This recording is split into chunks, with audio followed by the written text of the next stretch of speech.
The women's board final is on, and it's going to be a cracker. 16 girls will enter. We're only looking for one champion. We've had a couple of different winners so far this summer.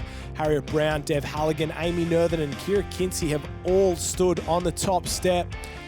A few of those girls are in this final here. Will we get another winner? Starters hands off and away. First National Real Estate Women's Board Final. A few of the girls straight across the gutter there. A couple chose to jump on their boards and different tactics, Jack, and I don't think it's paid off for a couple of the girls. Well, Josh, Lizzie Wellborn once again, like the semi-final, is out the back door, currently sitting in last place.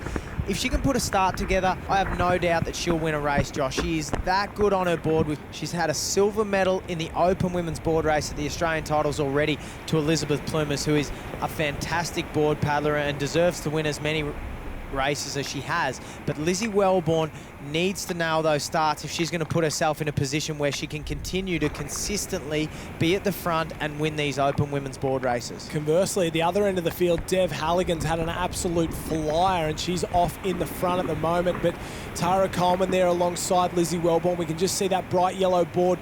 Coleman with the green and red, the South's colours there. She's a very, very big South supporter. And the girls there, they're going to have to work their way through the field. And on the front, Lily Cracknell is back there. We saw in the semi-final, she did a great job. And in second place, Devon Halligan trying very, very hard. Maddie Spencer working her way into the race as well. Jade Hardstaff from City of Perth maybe in third, and Dev Halligan just holding on the inside. But I guess that's where you want to be. You can cut on the inside there as Jade Hardstaff goes from second to fifth in a matter of seconds. And this is not where you want to be. Danielle McKenzie 4 wide going round. Well, Danielle McKenzie will have a tough time there. And Jade Hardstaff, a little mistake going into the can. I think she lost a little bit of balance, lost all her board speed, and that allowed Cracknell to carry that speed into the can and get the inside run. We talk about carrying the speed into the can and that inside run. It's just opened up for our two leaders there, Maddie Spencer and Lily Cracknell, going stroke for stroke as they turn for home. And you're out of this wash, you're out of all this push and shove at the back, and you're just chasing runners. But have a look at Danielle McKenzie. She knows it's go time. Comes up alongside our leaders. Lizzie Wellborn's trying to work into the race as well, but maybe she's too far out of it.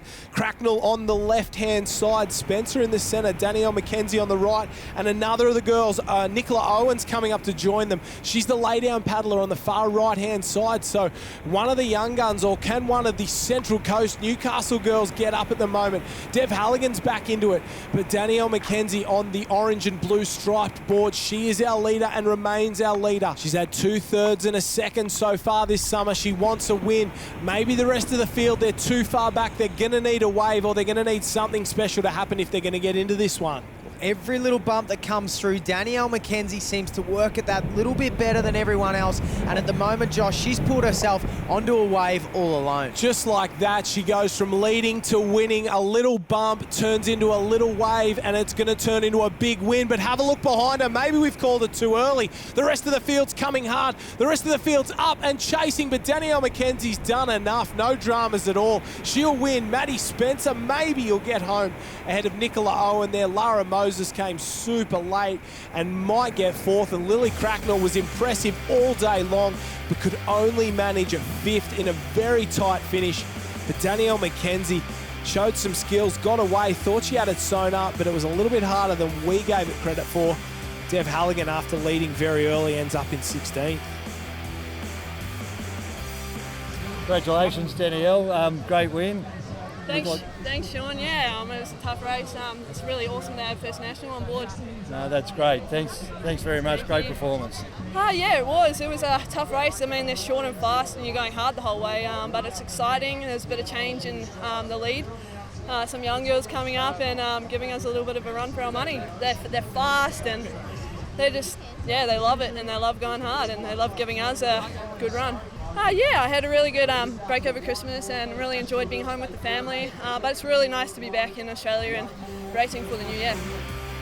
A little bit of time across the ditch plays dividends for Danielle McKenzie on top of the First National Real Estate Female Board point score. It's taken her 5 rounds, but she's finally got a win. She's got to win a second and 2/3 so far. Very consistent stuff. The rest of these girls still close enough to finish